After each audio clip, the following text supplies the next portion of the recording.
हरे कृष्ण कृष्ण कृष्ण हरे हरे हरे राम राम राम हरे हरे। जय गुरुदेवेर जय, जय गुरुदेवेर जय, जय गुरुदेवेर जय, जय राधा कृष्णेर जय, जय गौर निताई सीतानाथेर जय, जय सर्व सनातनी भक्तदेर जय, सकल सनातनीदेर जय। हरे कृष्ण। आज आमी जे आलोचना निये आसछि ता हइल काम ओ प्रेम, काम ओ प्रेम सम्पर्के।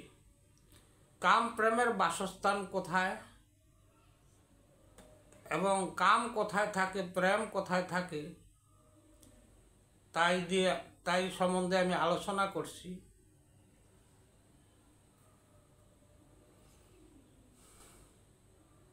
काम ओ प्रेम एकसाथे बसबास। काम हইতে प्रेमेर उत्पत्ति,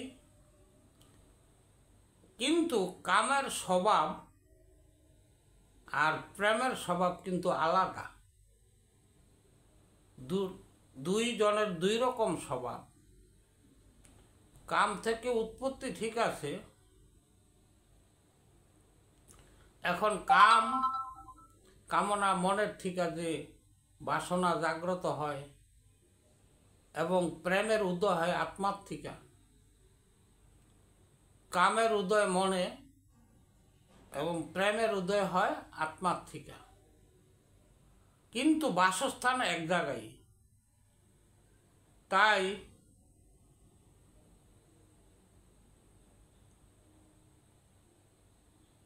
चैतन्य चरितामृते कृष्णदास काम और प्रेम सम्बन्धे एत सुंदर भावे व्याख्या दिएছেন, ए आमार मतो अधमेर ए व्याख्याटा विश्लेषण करा दुस्साध्य। यदि आपनादेर कृपा हय ताहले बोलते पारी।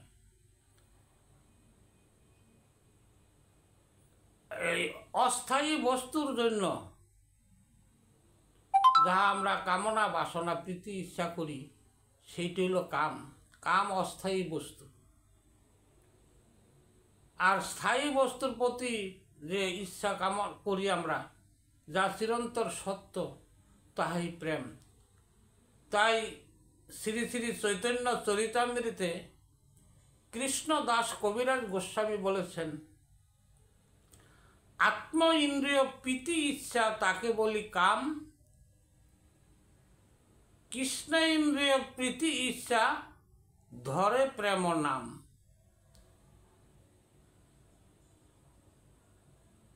ताई এই কাম অর্থটা হলো কামনা বাসনা। আমাদের কাম হইতে কামনা বাসনা জাগ্রত হয়। এখন কামে যদি যেইটা আমি মনে বাসনা করি বা আমার কামের যেটা চাই কামনা হয়, ওই বস্তুকে না পাইলে কামের পর ক্রোধ আইসা পড়ে। এরপর আমরা কি করি, সেই ক্রোধকে ক্রোধ নিয়ে লোভে পরিণত হয়ে যায়। তারপর ওই জিনিস পাওয়ার জন্য মোহিত হয়ে যায়। তারপর আমরা কি করি, ওই যে পাওয়ার জন্য নেশায় গ্রস্ত হয়ে যাই। এটা কবে পাবো, এটা আমার চাই। এরপর মাৎসর্য, যেটা পেলে আমি খুব সৌন্দর্য ভালো চলবো। এই যে নানা এই যে ছয়টার কথা বললাম, এটা কামের সাথে জড়িত। কাম ক্রোধ লোভ মোহ মদ মাৎসর্য। এখন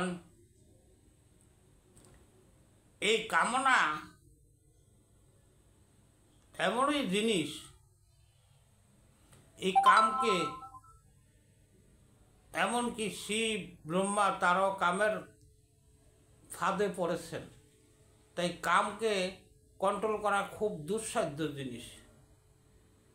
এখন আমি কাম সম্বন্ধে বললাম।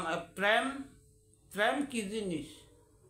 কোনো বিনিময় ছাড়া কাউকে ভালোবাসা এবং কারো সুকামনা করা, তাহাই প্রেম। কাম প্রেম দুইটিতেই কামনা আছে, কামও কামনা আছে, প্রেমও কামনা আছে।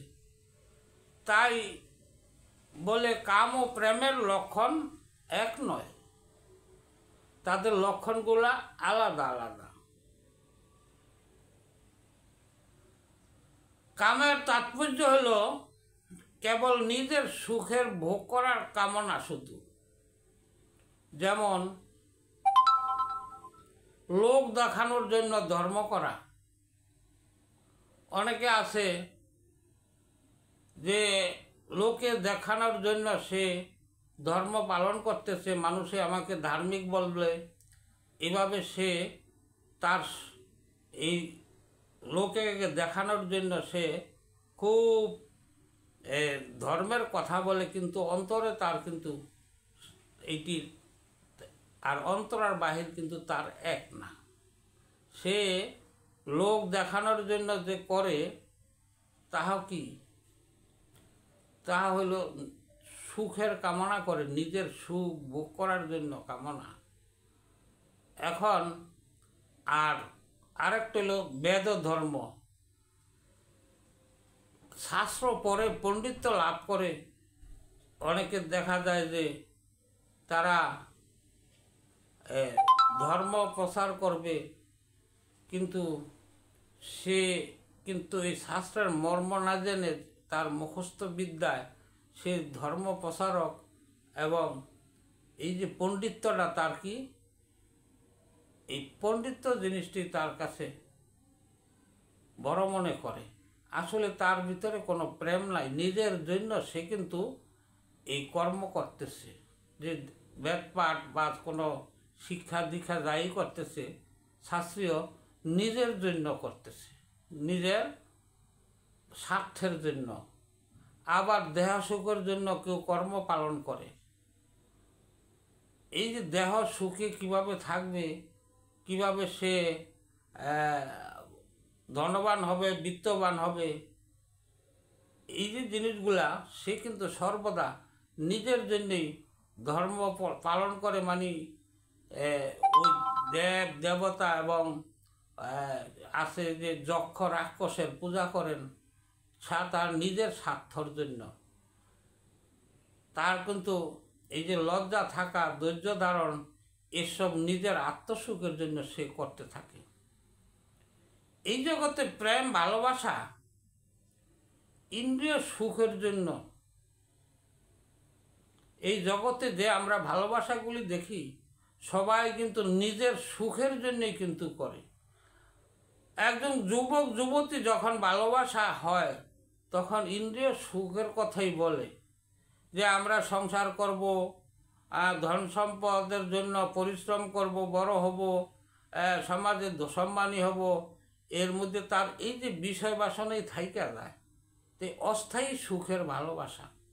এই জগতের ভালোবাসা কোনো স্থায়ী নয়, সেই অস্থায়ীভাবে আমরা কিছু সুখ পাই, আবার কিন্তু দুঃখের কারণ হয়ে যায়। তাই এই অস্থায়ী যে ভালোবাসা তা হলো কামনার দিক দিয়ে সে ভালোবাসা, বা তার কিন্তু প্রেম উদয় হয় না, সে কামনা নিয়ে আসে। তাই কৃষ্ণদাস কবিরাজ যে বলছে যে কৃষ্ণ সুখের জন্য কোনো স্বার্থ ছাড়া যে প্রেম, তাহা কিন্তু প্রকৃত প্রেম ভালোবাসা। এ জগতে আমরা যাই কিছু করি না কেন, কর্তব্য কাজ করি, কিন্তু যাই করি তাও যদি কৃষ্ণের প্রতি অর্পণ করা হয়, কাজ করুক, কর্ম করুক, ভেদ পড়ুক, শাস্ত্র পড়ুক, এবং যাই কিছু করুক না, সে ধর্মপ্রচার করুক, এটা সে কৃষ্ণের উপরে ছেড়ে দিতে হবে। যখনই কৃষ্ণের উপরে ছেড়ে দেয় তখনই সে কৃষ্ণের ইচ্ছায় সে কাজ করতে আসে, তাকেই প্রেম বলা হয়। যাহা কৃষ্ণের যাই কিছু করে, আমি কৃষ্ণই আমাকে করায়, তার ইচ্ছেই আমি করতেছি, বা ভগবানের ইচ্ছাই করতেছি, এভাবে যদি হয় তার কিন্তু প্রকৃত প্রেম হয়। ওই প্রেম স্থায়ী। এই স্থায়ী প্রেম একমাত্র ভগবানের ভজন। এবং ভগবানের প্রতি ভগবানের সুখের জন্য সে নিজের সুখ কামনা করে, যে ভগবান যদি সুখে থাকে আমিও সুখী। এভাবে আমাদের এ জগতের লোক কিন্তু করা সম্ভব হয় না।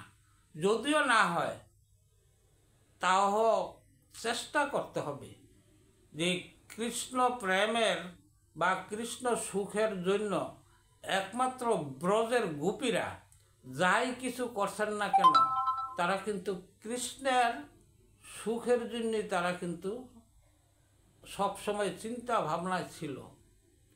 এই ব্রজের গোপীরা তারা সর্বদা কৃষ্ণ চিন্তা করব।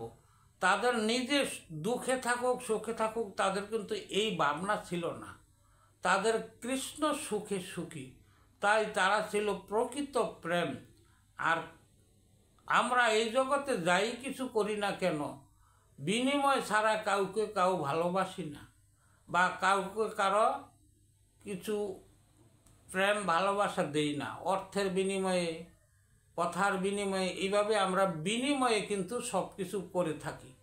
এইটা হইল কামনা, যে প্রেম, এই ভালোবাসা অস্থায়ী ভালোবাসা। আর কাম হইল অন্ধ, কাম সর্বদা অন্ধ। সে কিন্তু ভালো মন্দ কিছু বোঝে না বা কিছুই দেখতে চায় না। এই কাম তার ইচ্ছা মতো যাই ইচ্ছা তাই করতে চায়। কিন্তু প্রেম নির্মল, প্রেম সর্বদা সে নির্মল, তার ভিতরে কোনো কামনা বাসনার গন্ধ নাই। সে সর্বদা ভগবানের প্রতি আকৃষ্ট, ভগবানের সুখে সুখী। আর সে যাই কিছু করে, সে যাই কিছু হোক না কেন, সে ভগবানের ইচ্ছাই সে করতেছে। এ হলো কাম ও প্রেমের ব্যাখ্যা। যদি এতে কোনো ভুল ত্রুটি হয় আমাকে ক্ষমা দৃষ্টিতে দেখবেন। আর যদি চ্যানেলটি ভালো লাগে তাহলে আপনারা সাবস্ক্রাইব করবেন, সাবস্ক্রাইব করে লাইক দিবেন। আর আপনাদের প্রতি আমার এই অনুরোধ, আর আপনাদের যেন আশীর্বাদ কামনা করি। কৃষ্ণ যেন সবাইকে যেন কৃষ্ণ প্রেমিক করে গড়ে ওঠে, সকল জীব যেন কৃষ্ণ প্রেমে মোহিত হোক। এই বলে আমার আলোচনা এখানে আমি বিশ্রাম নিলাম। হরে কৃষ্ণ কৃষ্ণ কৃষ্ণ হরে হরে, হরে রাম রাম রাম রাম হরে হরে।